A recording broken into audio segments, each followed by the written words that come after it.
Hey there, everyone. Welcome back to Crypt Finder. I doubt I have to run through any of the sort of bona fide classics that would fall under the realm of psychological thriller, but they're so good. Yeah, let's talk about a few of them. Anyway, basically anything that Alfred Hitchcock ever touched, such as Psycho, Shadow of a Doubt, Rebecca, which I just read the book Rebecca last year, a fantastic book by Daphne du Maurier, by the way. You had Rope, Vertigo, Rear Window, and on and on. And then you also have movies like Silence of the Lambs or Peeping Tom. Nicholas Roeg's film Don't Look Now. You had Night of the Hunter, which was Charles Lawton's only directorial effort. Whatever Happened to Baby Jane, Taxi Driver, on and on. It is a long spanning genre that is wide and deep. But there are a lot of films that are very compelling watches with some really unnerving twists that I feel like don't really get talked about a whole lot. And so I think if this genre was sort of ripe for rediscovery, then I believe that the movies I'm going to talk about should be right up at the top of your watch list. So, in no particular order whatsoever, these are 8 films that fall under the category of psychological thriller that I think you should check out. Coming in at number 8 is The Skin I Live In from 2011. You have Antonio Banderas here. He plays Dr. Robert Lagarde. He's a brilliant but very deeply disturbed surgeon who has dedicated his career to developing this groundbreaking synthetic skin. It's impervious to burns and infection and any kind of physical harm whatsoever. His obsession stems from the tragic death of his wife, who was horribly burned in a car accident and later took her own life after seeing her disfigured reflection. Inside his very secluded estate, Robert keeps a woman named Vera inside a very isolated, pristine, confined room. She wears a second skin, smooth, flawless, and artificial, crafted by Robert himself. And as he meticulously observes and perfects his creation, a very disturbing relationship unfolds between them, filled with control and desire and a very unsettling intimacy. Vera appears compliant and yet sort of cryptic. Her presence really deepens as the mystery of this film begins to unwind because she also bears a very striking resemblance to Robert's deceased wife. You also have a lot of nonlinear storytelling going on here, which kind of helps reveal Robert's hidden motivations about Vera. I can't say more about the film because spoiling it, that would just be criminal. Part of the unease in this film is not understanding what's happening. And when you do, it starts to get very uncomfortable. Let's just say the movie's tension escalates, leading to a very harrowing confrontation. When this movie came out, I remember a coworker of mine at the time said that after she saw the movie, she needed a hot shower.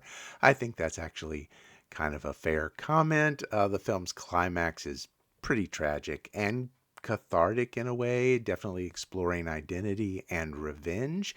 This is a foreign language film, so if you are opposed to reading subtitles, I guess you'll be missing this underrated and very disturbing film. This film is directed by Pedro Almodovar, and The Skin I Live In blurs the lines between horror and beauty. It really forces the audience to question the limits of obsession and revenge and the consequences of a scientist ultimately playing God.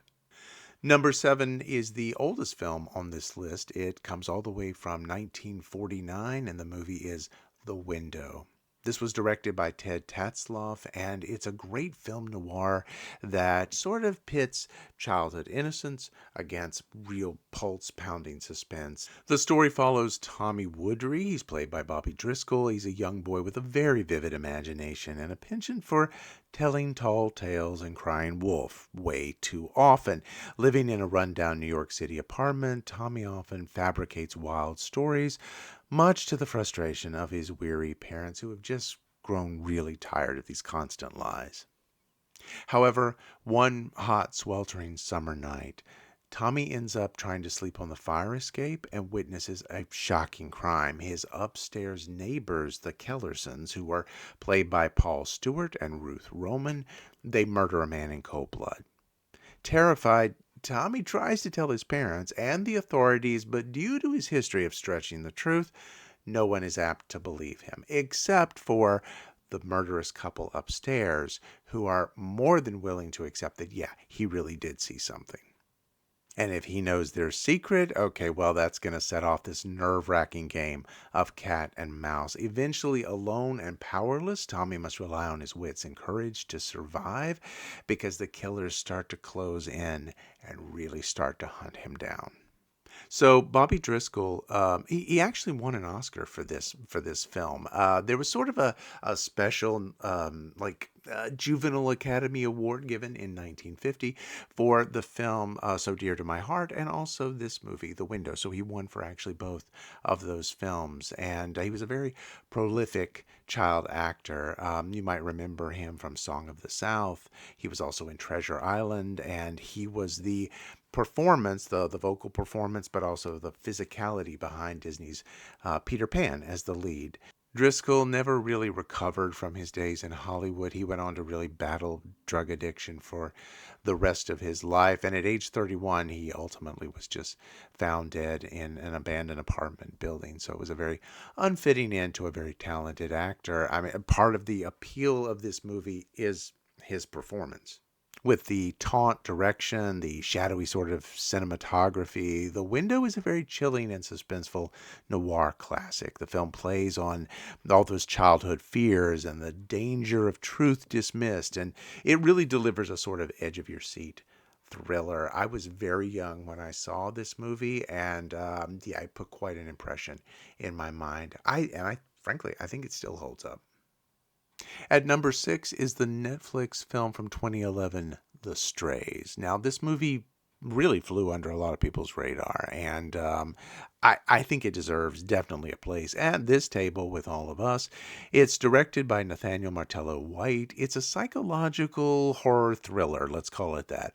It explores themes of identity and privilege and also buried secrets. The story actually follows a woman named Neve. She's played by Ashley Madawaki. She's a biracial woman living in a very idyllic life, a very affluent suburban neighborhood. But nothing here has really been left to chance. Her life, her entire existence has been very carefully constructed. She distanced herself from a very troubled past, and she's assimilated into a world of wealth and prestige. She's married to a very successful man. They have two well-mannered children. She works at a private school, and yet her seemingly perfect life starts to unravel when she notices two mysterious individuals lurking around her community. She begins to see them everywhere. They're outside her home. They're in her neighborhood on the street corner. They show up at the school where she works, and it becomes more and more unsettling as her paranoia takes over, and she feels like she's really being watched and threatened. As the story unfolds, the truth about Nev's past is revealed, and I don't want to certainly reveal it here. I won't do that, but as we all know, the past has a way of coming back to haunt people, and it returns very often seeking acknowledgement and retribution, and sometimes both. The tension here builds to a very unsettling climax. When I first saw this movie, about midway through, I sort of started to lose a little bit of steam. I thought, here's another, social commentary movie that's masquerading as sort of a horror thriller. And if you avoided it because you thought the exact same thing, I would say go back and watch it again. I was very happy that I stuck with it all the way through to the end. The third act goes much deeper than I thought it was going to, and the ending, okay, it wasn't really about any sort of shock value. It really just illuminates you've been watching a character study all along, and that character's identity and choices turn out to be pretty chilling and thought-provoking. This is a film that delves into social class, racial identity, the consequences of the past, and your actions.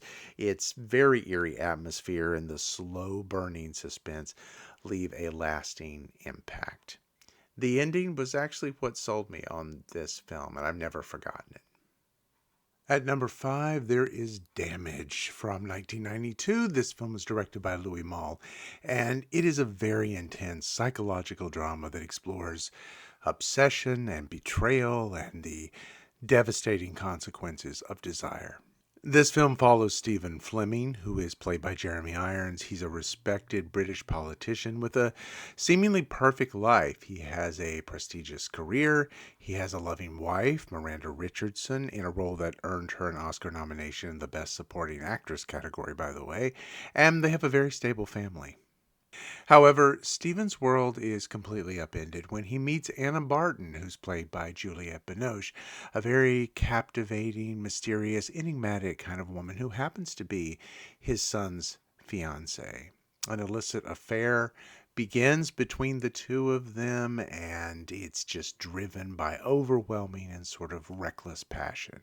As Stephen becomes increasingly obsessed with Anna, his careful facade begins to crack, and the risk of exposure grows, but they seem unwilling or unable to stop this very destructive relationship. He might not have realized that his life was so empty until he's suddenly faced with this all-consuming obsession. And Anna, who is, yeah, she's emotionally kind of distant, but also extremely alluring. You come to find out she has some dark secrets in her own past that kind of fuel some of her self-destructive tendencies.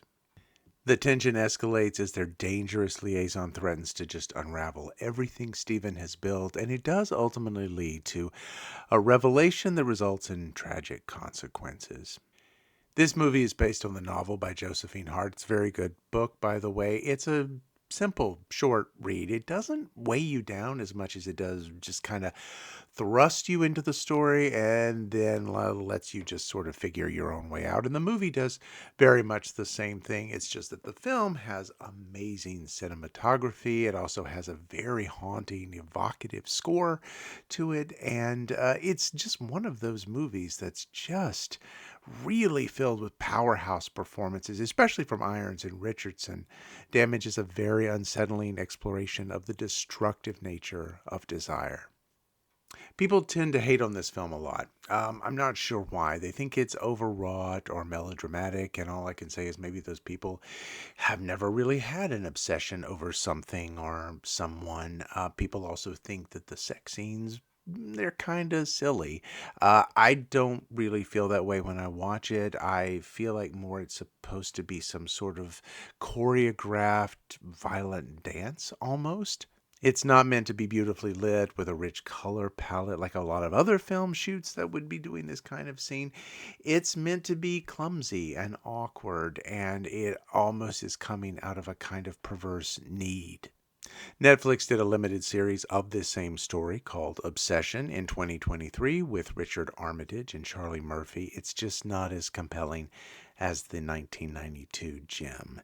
The ending of the original film, it's just so haunting. I don't want to spoil anything here, so I won't tell you how we get to the end.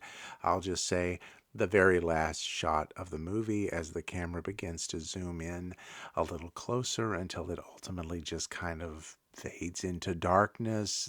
It's very fitting since kind of those blurry lines between obsession and being able to determine what is real and what isn't, and it just drives home the heavy price of destructive love. If you've never seen this movie before, please go and watch it. If you have seen the movie before, okay, maybe a rewatch is in order with a slightly different perspective. If any of you have been on my channel before, you know I love horror movies, and you definitely know that I love vampire films.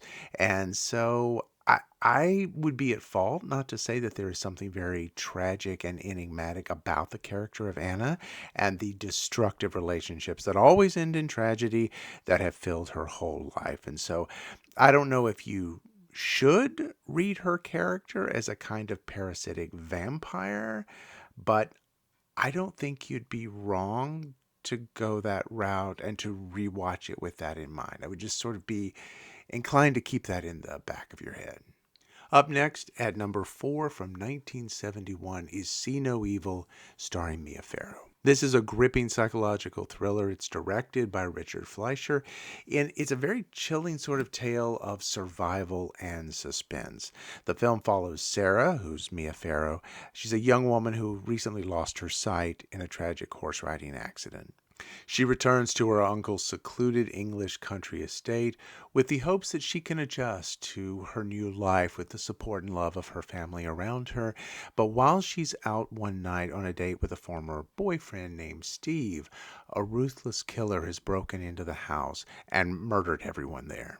As Sarah moves through the house, unaware of all the carnage around her, the tension mounts with every passing moment, and she gradually senses something is wrong, but her blindness leaves her vulnerable to all the lurking danger. And when she finally realizes the horrifying truth, she has to rely on her remaining senses and wits to escape this unseen predator who now is hell-bent on hunting her down. With its minimalist storytelling, eerie atmosphere, and a gripping performance from Farrow, See No Evil is a real sort of masterclass in psychological horror. The film's use of silence and suspense, and then Sarah's vulnerability, creates an almost unbearable level of tension, really. It's not unlike Wait Until Dark, which was released just a few years prior to this in 1967. That features a heroine with a visual disability fighting for survival as well, but I actually like this film so much more. I saw this one at a very young age, and so it really stuck with me. It's a nerve-wracking thriller that is also, it keeps you guessing right up until the end because the killer's identity has been largely hidden from the audience through most of the movie, so you're really not sure who you can trust. It's an interesting movie. Number 3 is Hard Candy from 2005. This was directed by David Slade, who, for genre fans out there, he directed 30 Days of Night. Any chance I can get to work in a reference about a vampire movie, I probably will, but this was actually his first film, and it is a very tense, provocative psychological thriller that explores the themes of power and manipulation and revenge. The story follows 14-year-old Haley Stark, who's played by Elliot Page, an intelligent and seemingly innocent teenager who meets up with a 32-year-old photographer named Jeff Culver, who's played by Patrick Wilson, after they've been chatting online. Jeff, who is confident and charming, invites Haley to his home, unaware that he is about to become the prey rather than the predator. Once inside, Haley quickly reveals her true intentions. She's not some naive victim. She is a very calculated, controlled force of justice. She drugs Jeff, she ties him up, and from there she begins a brutal psychological and physical series of ordeals for him, accusing him of being a predator who exploits young girls. And as she methodically dismantles his defenses, Haley's true motivations, while they remain slightly ambiguous here, you're a little uncertain. Is she a vigilante seeking retribution, or is there something even more unsettling behind her actions? What follows is a gripping cat and mouse game with some excruciating tension. You also have some moral ambiguity thrown in there just for good measures, and also some shocking revelations. I can't even dream of giving too much away because that would be unfair. But just trust me that the claustrophobic setting, the razor sharp dialogue, strong performances, Hard Candy is a very unnerving and thought provoking thriller that you should go into really knowing as little as possible. But just as an aside, I'm sure Patrick Wilson is such a nice man, but wow, he plays a sleazeball so well. And number 2 from 2016 is the film Nocturnal Animals. This was directed by Tom Ford. It was a follow-up to his first film, A Single Man, and this movie just gets under your skin in the best way possible. It's a haunting psychological thriller that weaves a tale of love and revenge and regret. The story follows Susan Morrow, who's played by Amy Adams. She's a very wealthy but also sort of disillusioned art gallery owner, and she's trapped in an emotionally empty marriage. And one day she receives a manuscript from her ex-husband named Edward Sheffield, who's played by Jake Gyllenhaal, who she left years ago. The novel is entitled Nocturnal Animals, and it is a dark and violent story dedicated to her. As Susan begins reading, the film transitions into a really chilling parallel storyline. The novel's protagonist, Tony Hastings, who's also portrayed by Jake Gyllenhaal, is a mild-mannered man whose road trip with his wife and daughter makes a horrific turn when they encounter a group of ruthless drifters led by the very menacing Ray Marcus, who's played by Aaron Taylor Johnson. Again, much like poor Patrick Wilson, I'm sure Johnson is a very, very nice person, but wow, he does a wonderful job of playing a really brutal, harsh guy. A nightmarish ordeal unfolds, and Susan is ultimately forced to sort of confront the pain of her past choices and the guilt she carries over the way she treated Edward. As the two narratives begin to become more and more entwined, the film actually starts to delve into a lot of different themes. You have trust and heartbreak, revenge, existential emptiness, leading to a conclusion that really leaves Susan weighing the cost of her decisions. The movie would not come from Tom Ford if the color palette and the cinematography were not sheer perfection. I mean, come on, it's Tom Ford, so of course it is. And you also have one of the most beautiful, heartbreaking, and haunting scores I've ever heard from Abel Koronowski. Incredible performances from everyone. You have Amy Adams and Jake Gyllenhaal. They're both amazing. I know people discuss Adams in Doubt or Arrival, and they definitely talk about Jake Gyllenhaal in terms of like Nightcrawler and Prisoners as being all of those as being amazing performances, and they are. But I believe personally for both of them, this is the best thing I've ever seen them do. And you have an amazing supporting cast too. Michael Shannon is here in the film. You've got, again, Aaron Taylor Johnson, who I've already mentioned, Isla Fisher, Armie Hammer, Laura Linney, Michael Sheen. The film really packs a powerhouse cast with shots that, frankly, you could take almost any one of them, frame it, hang it on your wall as a work of art. And then on top of that, you've got these seriously psychological disturbing elements. It's one of my favorite movies, and don't be surprised if you find yourself watching it again just to catch the subtle nods from the novel's imagery within the film and then its connection to some moments from Susan and Edward's past. Finally, at number one, it's Seconds from 1966. This movie was directed by John Frankenheimer. It stars Rock Hudson. It's a really haunting psychological thriller. It's a little bit of a blend of science fiction and existential horror. And it follows a man named Arthur Hamilton, who's played by John Randolph. He's a middle-aged banker in Scarsdale, New York. He's trapped in a monotonous, unfulfilling life. He's successful, but he just feels empty. And then he's approached one day by a group called The Company. And Arthur is offered a radical opportunity here, an experimental surgery and identity erasure. He can be reborn as a younger, more attractive man with a fresh start. Succumbing to temptation, he ultimately goes through with this transformation, and the result is he becomes Tony Wilson, who's now played by Rock Hudson. He's a very successful artist, now living in Malibu. At first, Tony revels in his new existence. He embraces hedonism and a carefree lifestyle. However, cracks soon appear as he struggles to connect with his new identity and the other, quote, reborns around him. Paranoia begins to creep in, and he realizes that the company tightly controls every aspect of his new existence. Tony makes a desperate attempt to reclaim his lost sense of self, only to discover the cost of second chances. I can see some people watching this movie and thinking, this seems like it would be ripe for a remake or a reimagining. And I will agree that certainly in the special effects department, it could be quite interesting to see that. But no one except John Frankenheimer could turn the screws and create the amount of paranoia and unsettling dread like he did within this movie. Actually, there's two other films that he made, The Manchurian Candidate and also 7 Days in May.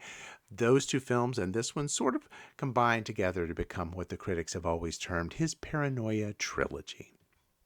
With its eerie cinematography, unsettling atmosphere, and a career-defining performance from Rock Hudson, Seconds is a really chilling meditation on identity and regret and the consequences of trying to outrun your past. I think it's actually the best thing that Rock Hudson ever did. He seems to go beyond the material in some way, and he's also backed with really good supporting performances from Murray Hamilton and also from Richard Anderson. But let me just mention Will Geer here as well, and certainly people of a certain generation. They're going to remember him as Grandpa Walton on the long-running CBS series The Waltons, and he shows up here only at the end, and man, he steals his scene. He's calm and sympathetic and terrifying. The film's surreal, nightmarish tone builds to a really harrowing climax here. Unlike other films that you would have seen at the time of this movie's release, you might have to pick your jaw up off the floor. It's a deeply unsettling and thought-provoking classic. But if you haven't seen it, that's okay. You don't have to take my word for it. Just go and watch it. So that will do it, everybody. Those are 8 psychological thrillers that I think some of them are very well known, but some of them maybe not so much, or we're so far removed from the time that they would have been released that there are a lot of people who don't know about these as well. But these are just ones I think are undervalued or underrated, or I think maybe deserve another look. So I hope you go and seek them out. Please comment down below and let me know if you've seen these or if you think that I left some off that are just great, solid psychological thrillers that are maybe a little bit undervalued today. And so please hit the like and subscribe button, especially if you like this content and you want to see more of it. That will just help YouTube's algorithms. And until next time, everyone, stay curious and stay scared.